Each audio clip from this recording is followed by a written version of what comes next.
Good morning. Hope you're doing great. It's a great sunny day out here, and I just want to talk about magnification.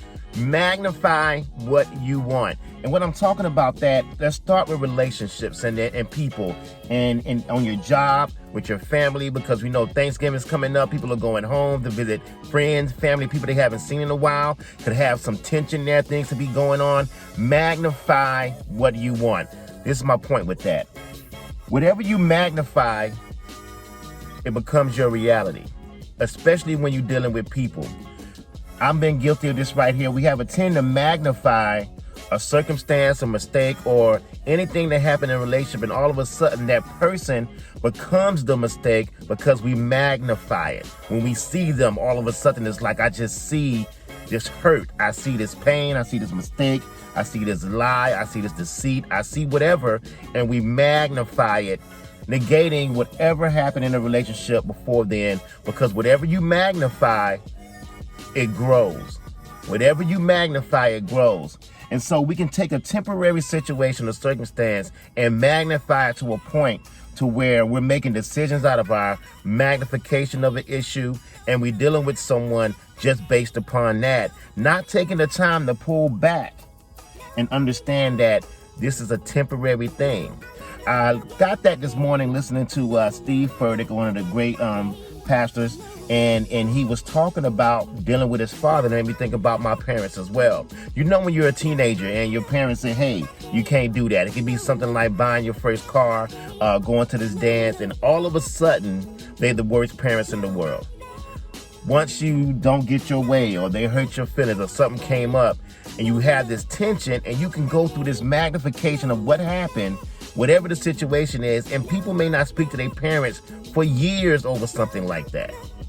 Magnification. And he said when he went through it, he made a point that I just want to share with you that I think is so important. I'm gonna start doing this today as well. He said in order to get past that, he was riding in the same town where his father lived, and he asked his wife to pull over. He got on the other side of the car, and he took every year of his life and wrote down a good memory or a good thought or a good thing that his father had did for him, and started writing it out. And as he wrote those things out, he said it was really hard to write at first because he was still upset at what they were going through. He was still magnifying the issue. And he said he was 32 at the time. And by the time he got to 32, they were just flowing out. When he was getting close to 32, they were just flowing out. And he had to make that call. He said he was still mad. He took the list. He gave it to his father. He said he was still upset. He was still magnifying the issue. He still was going through his emotions on it. But he took the first step. After taking that step, his father took another step. And they went back to reminiscing and also going into a point of gratitude for the good things that happened inside that relationship. I'm not here to say that all relationships don't have completely just bad things. But I promise you that any relationship that you have, or any person that you're dealing with and you're magnifying an issue, there are some good things that they did. May not have been the best communicator, but they were a great provider. May not have been the best friend, but it was a great father. You never know until you go through it yourself and you start to see some of your shortcomings in your life, and you would wish that somebody else would magnify the issues that you have.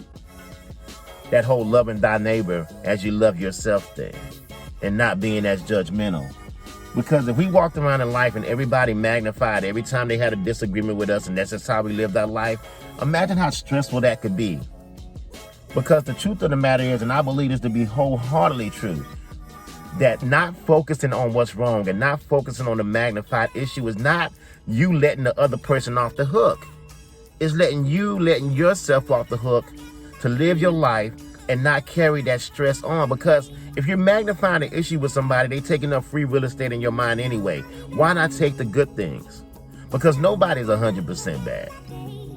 Nobody, you know. And so this narrative that we create when we magnify issue because of our anger, because of our hurt, because of our stubbornness, or whatever it is, and start to make these decisions over something that's temporary that can have long-lasting effects on our lives, let's pause for a minute and understand that magnify what you want. I can magnify the good things in you, and we can have a great relationship if I take the effort to forgive, to understand, to not judge, and then to say, you know, I do know the good things about you and who you are.